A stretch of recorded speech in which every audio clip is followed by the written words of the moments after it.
Hello friends, आपल्या सर्वांची आवडती मालिका पाठ राखीन या मालिकेच्या आजच्या शुक्रवार 28 ऑगस्टच्या एपिसोडमध्ये एकानंतर एक धमाकेदार ट्विस्ट आले आहेत.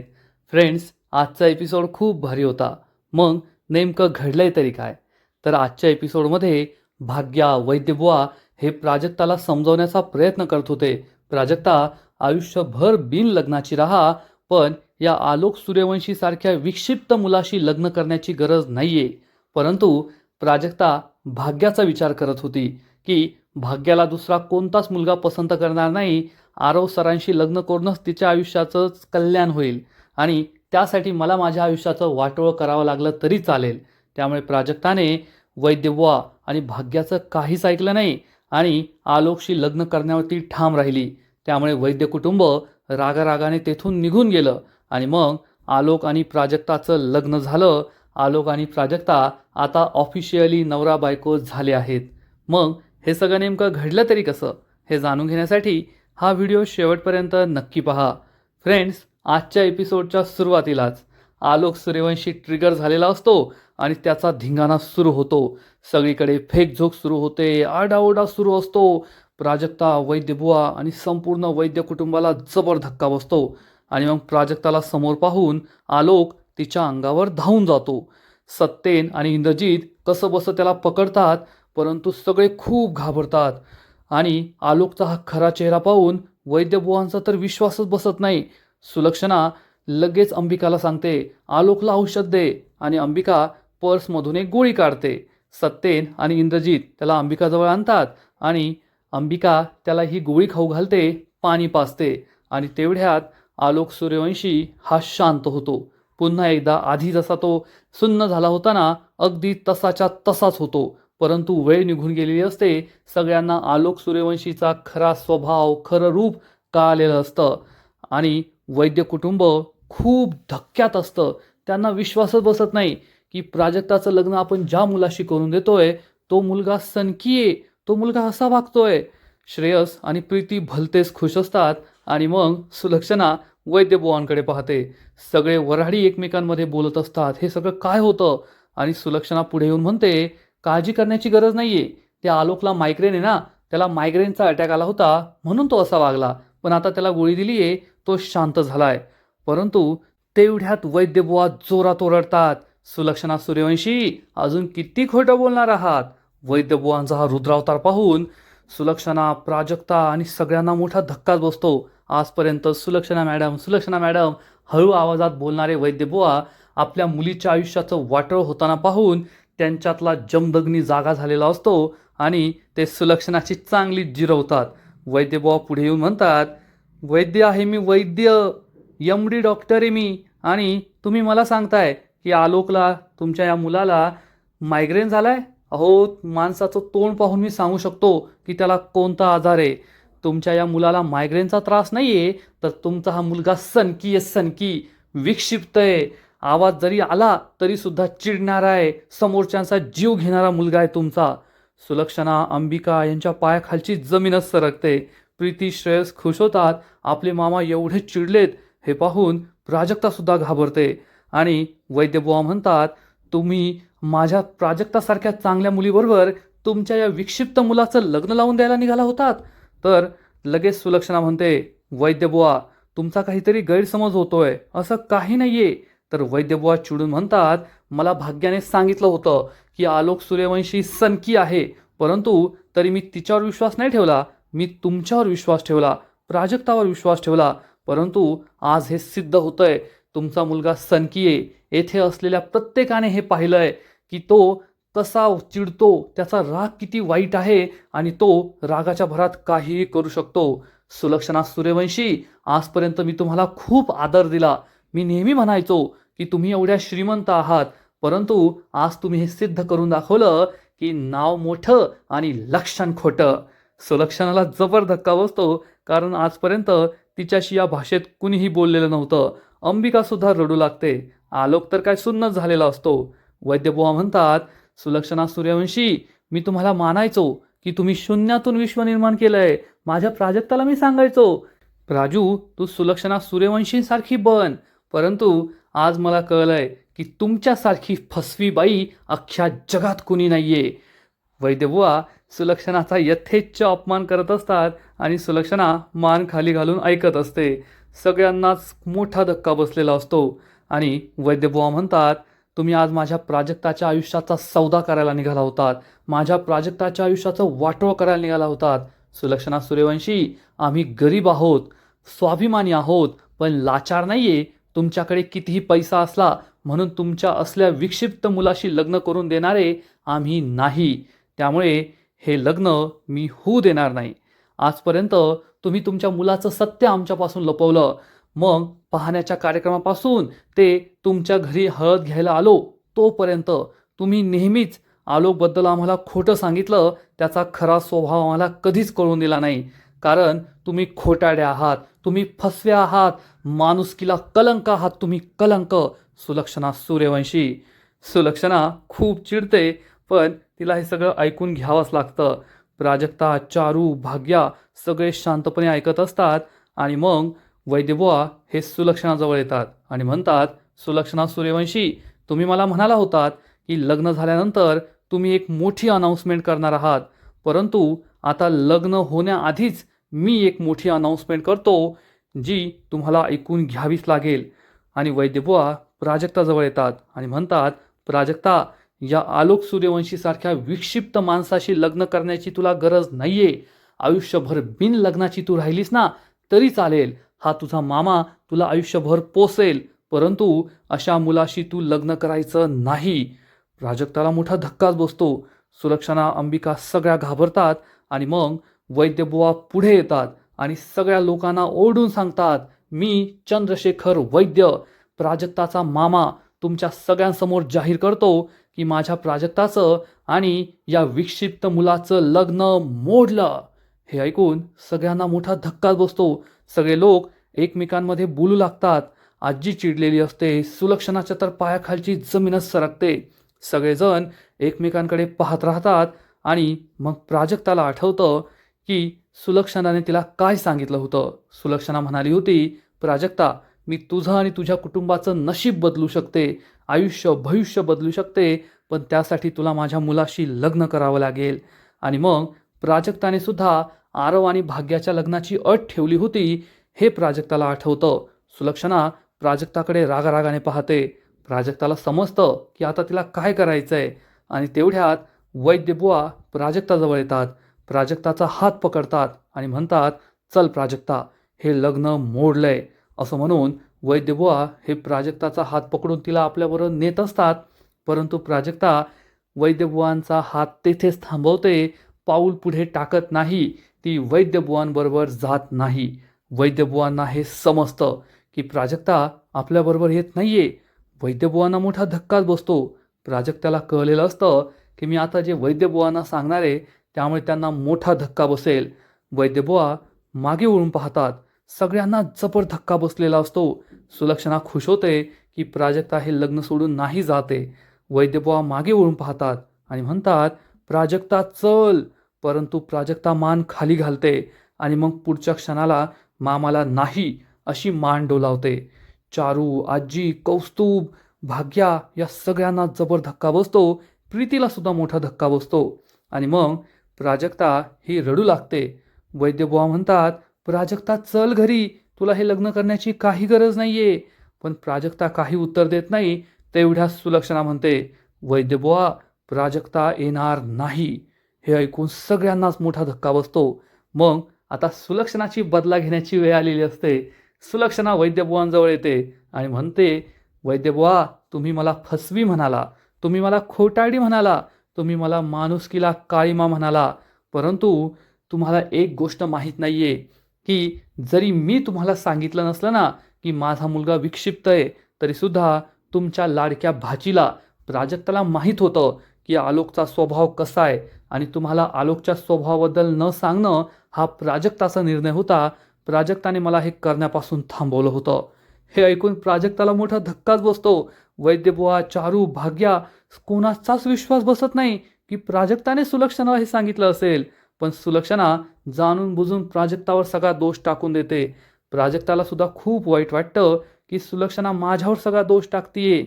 आणि सुलक्षणा म्हणते, वैद्यबुवा, तुम्हाला कोणाला दोष द्यायचा असेल ना, तर स्वतःच्या लाडक्या भाचीला प्राजक्ताला द्या, मला नाही. कारण तुमच्यापासून हे सत्य लपवण्याचा निर्णय तिचा होता, माझा नव्हता. आलोक हा सुन्न असतो, त्याला काही कळत नसतं. आणि प्राजक्ताबद्दल सुलक्षणा काहीबाही बोलत असते, त्यामुळे प्राजक्ताला सुद्धा खूप राग येतो. प्राजक्ता वैद्यबुवांना म्हणते, वैद्यबुवा, मी आहे सुलक्षणा सूर्यवंशी, मला माझ्या मुलाचं लग्न करायचंय. मला तुमची भाची प्राजक्ता आवडली, मी लग्नाची मागणी घातली. पण प्राजक्ताला सगळं माहीत होतं. प्राजक्ताला आलोकचा स्वभाव माहीत होता, तो कसा चिडतो ते माहीत होतं. प्राजक्ताने त्याचा राग याआधी सुद्धा सहन केलाय, तरी सुद्धा ती या लग्नाला तयार झाली. त्यामुळे तुम्हाला काय दोष द्यायचा आहे, काय जाब विचारायचा आहे ना, तो तुमच्या भाचीला विचारा, मला नाही. वैद्यबुवांचा विश्वासच पटत नाही, घरातील कोणाचाच विश्वास पटत नाही की हे सगळं प्राजक्ताने केलंय. प्राजक्ताला हे सगळं आधीपासूनच माहीत होतं. आणि मग वैद्यबुवा हे प्राजक्ताजवळ येतात आणि प्राजक्ताला विचारतात, प्राजक्ता, सुलक्षणा सूर्यवंशी आता जे काही बोलल्या ते खोटं आहे ना, खरं खरं सांग मला. प्राजक्ताची काही बोलण्याची हिंमतच होत नाही, ती मान खाली घालून खाली पाहत असते.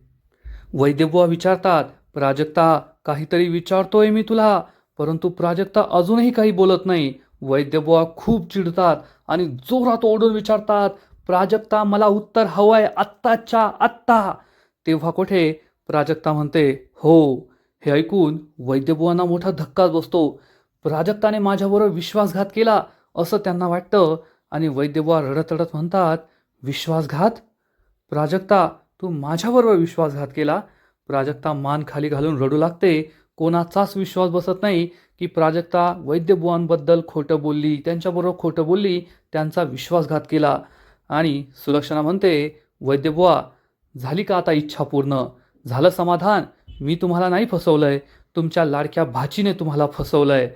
प्राजक्ता ढसाढसा रडू लागते. वैद्यबुवा खूप निराश होतात, हताश होतात, प्राजक्तापासून दूर जातात आणि म्हणतात, प्राजक्ता, मोठी मोठी संकट मला नाही हरू शकली, पण आज तू ते करून दाखवलंस, तू मला हरवलंस. मी अख्ख्या जगाला सांगायचो मी माझ्या मुलांवर खूप चांगले संस्कार केले आहेत, पण आज तू मला फसवलंस. हरलो मी प्राजक्ता, आज मी हरलो. असं म्हणून वैद्यबुवा चक्क खाली बसतात. प्राजक्ता धावत पळत येते, त्यांना सावरण्याचा प्रयत्न करते, पण वैद्यबुवा तिला अंगाला हात लावू देत नाही. भाग्यसुद्धा रडत असते. वैद्यबुवा म्हणतात, प्राजक्ता, खूप चुकीचं वागलीस तू. मला नाही माहीत तू कोणत्या मजबुरीने, कोणत्या विचाराने या विक्षिप्त मुलाशी लग्न करायला तयार झाली आहे. पण मी माझं कर्तव्य नाही विसरू शकत. कदाचित तुला असं वाटलं असेल की माझ्या गरीब घरात तुला ती सुख नाही मिळणार जी सूर्यवंशींच्या श्रीमंत घरात मिळतील. परंतु एक आईबाप कधीच आपल्या मुलीच्या लग्नाबद्दल नाही चुकू शकत, कारण त्यांची एक चूक त्यांच्या मुलीचं आयुष्य उद्ध्वस्त करू शकते. म्हणून नाही, मी तुला हे लग्न करू देणार नाही. प्राजक्ता, जरी तुला हे लग्न करायचं असेल तरी मी तुला असली परवानगी देऊ शकत नाही, स्वतःच्या आयुष्याचं वाटोळं करून देऊ शकत नाही. हे ऐकून सुलक्षणाला मोठा धक्काच बसतो. प्राजक्ताला सुद्धा कळत नाही की आता वैद्यबुवांना कसं समजून सांगायचं. आणि वैद्यबुवा हे प्राजक्ताला उभं करतात आणि म्हणतात, प्राजक्ता, मी आयुष्यभर तुला पोसेल, तेवढी ताकद आहे तुझ्या या म्हाताऱ्या मामामध्ये. आयुष्यभर बिन लग्नाची राहा, पण अशा विक्षिप्त मुलाशी लग्न करून स्वतःच्या आयुष्याचं वाटोळं करून घेऊ नकोस. चल आत्ताच्या आत्ता, चल माझ्याबरोबर घरी, आपण घरी जाऊया.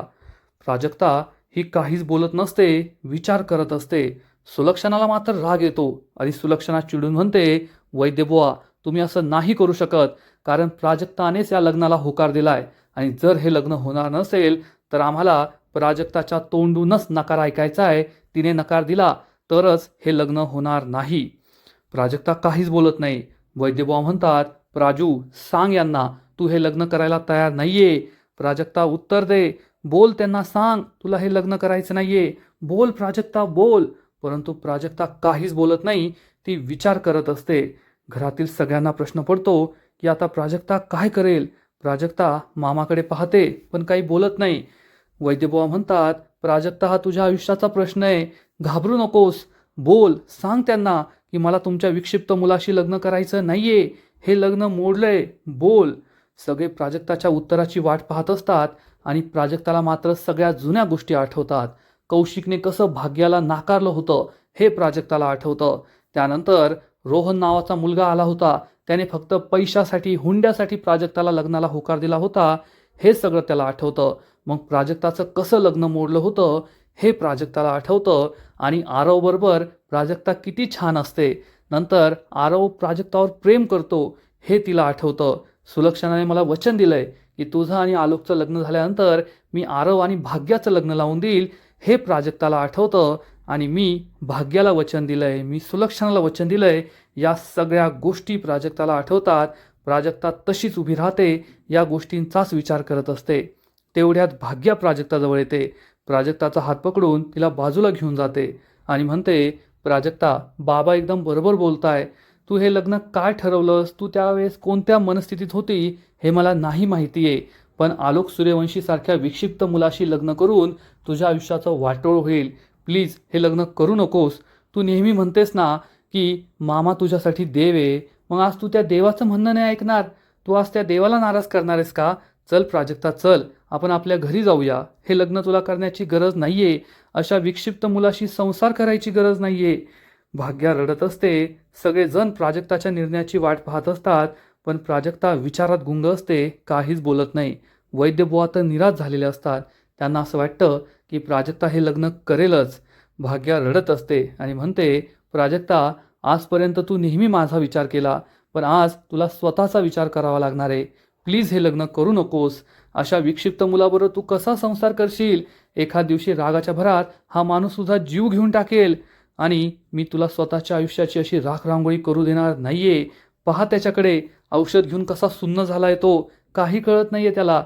थोड्या वेळाने औषधाचा असर कमी होईल तेव्हा तो काय करेल? पुन्हा तुझ्या अंगावर धावून येईल. तेव्हा आम्ही कोणीच येथे नसणार. तुला आम्ही कसं वाचवणार? प्राजक्ता, आम्ही जगू नाही शकणार. राजू, प्लीज चल, प्लीज चल. परंतु प्राजक्ता हिने मनाशी ठरवलेलं असतं की तिला काही करून हे लग्न करायचंय. मग भाग्या रडत असते, वैद्यबुवा रडत असतात. दोघे तिला समजवण्याचा प्रयत्न करत असतात. परंतु प्राजक्ता काही हे लग्न मोडायला तयार होत नाही. काहीही करून हे लग्न करायचंच असं तिने मनाशी पक्क ठरवलेलं असतं. सुलक्षणा मात्र घाबरलेली असते. आता भाग्या, त्यानंतर वैद्यबुवा तिला एवढं समजवण्याचा प्रयत्न करतायत. मग ऐनवेळेस प्राजक्ताने निर्णय बदलायला नको, या लग्नासाठी नकार द्यायला नको अशी भीती तिलाही वाटत असते. चारू ही शांत उभी असते. तिला तर बरंच आहे की प्राजक्ताचं लग्न झालं, एकदाची ती घरातून निघून गेली. पण कौस्तुभ आणि तृप्तीलाही टेन्शन आलं असतं. कारण प्राजक्ताचं लग्न सूर्यवंशींच्या घरी झालं तर तिला फायदाच होणार आहे. आणि श्रेयस आणि प्रीतीला सुद्धा प्रश्न पडतो की प्राजक्ता काय निर्णय घेणार. कारण लग्नात हे जे काही घडलंय, आलोकचं सत्य समोर आलंय, त्यामागे या दोघांचाच प्लॅन होता हे तर आपल्याला माहीतच आहे. प्राजक्ता काहीच बोलत नाही. वैद्यबुवा आणि भाग्याला समजलेलं असतं की प्राजक्ता या लग्नाला नकार देणार नाहीये, तर ती लग्न करायला तयार आहे. आणि आजचा एपिसोड येथेच संपतो. फ्रेंड्स, पाठ राखीन या मालिकेचा आजचा एपिसोड खरंच खूप भारी होता, इंटरेस्टिंग होता. आता प्रत्येकजण आपापल्या ठिकाणी योग्य आहे. सुलक्षणाला असं वाटतं की माझा मुलगा प्राजक्ताशी लग्न करून बरा होईल, त्याचा हा सनकीपणा निघून जाईल, त्यामुळे ती प्रयत्न करते. प्राजक्ताला असं वाटतंय की माझ्या आयुष्याचं नुकसान होईल पण भाग्याच्या आयुष्याचं भलं होईल, कारण भाग्याशी दुसरं कुणीही लग्न करणार नाही हे तिला माहिती आहे. आणि वैद्यबुवांचं सुद्धा बरोबर आहे. स्वतःच्या डोळ्यासमोर स्वतःच्या मुलीचं लग्न अशा मुलाशी ते नाही लावून देऊ शकत. मग आता नशिबात जे असेल तेच होणार, एवढं मात्र नक्की. फ्रेंड्स, पाठ राखीन या मालिकेचा आजचा एपिसोड खरंच खूप भारी होता, इंटरेस्टिंग होता. पण पुढील एपिसोड आणखीन भारी असणार आहे, आणखीन मोठा ट्विस्ट या मालिकेत येणार आहे. मग नेमकं घडणार तरी काय? तर या मालिकेच्या पुढील एपिसोडमध्ये आपण पाहू की वैद्यबुवा खूप दुःखी होतील, कारण प्राजक्ताने भाग्याला सुद्धा नकार दिलेला असेल. नाही भाग्या, मला हे लग्न करायचंय, मी या लग्नाला नाही नकार देऊ शकत. आणि प्राजक्ता चक्क पाटावर जाऊन उभी राहणार. त्यामुळे वैद्यबुवा खूप चिडतील आणि म्हणतील की आता आम्ही कुणीही या लग्नात थांबणार नाही, चल भाग्या घरी. आणि वैद्यबुवा भाग्याचा हात पकडून तिला नेत असतील. परंतु भाग्या ही चक्क प्राजक्ताचा हात पकडणार आणि म्हणेल, नाही बाबा, मला नाही यायचं.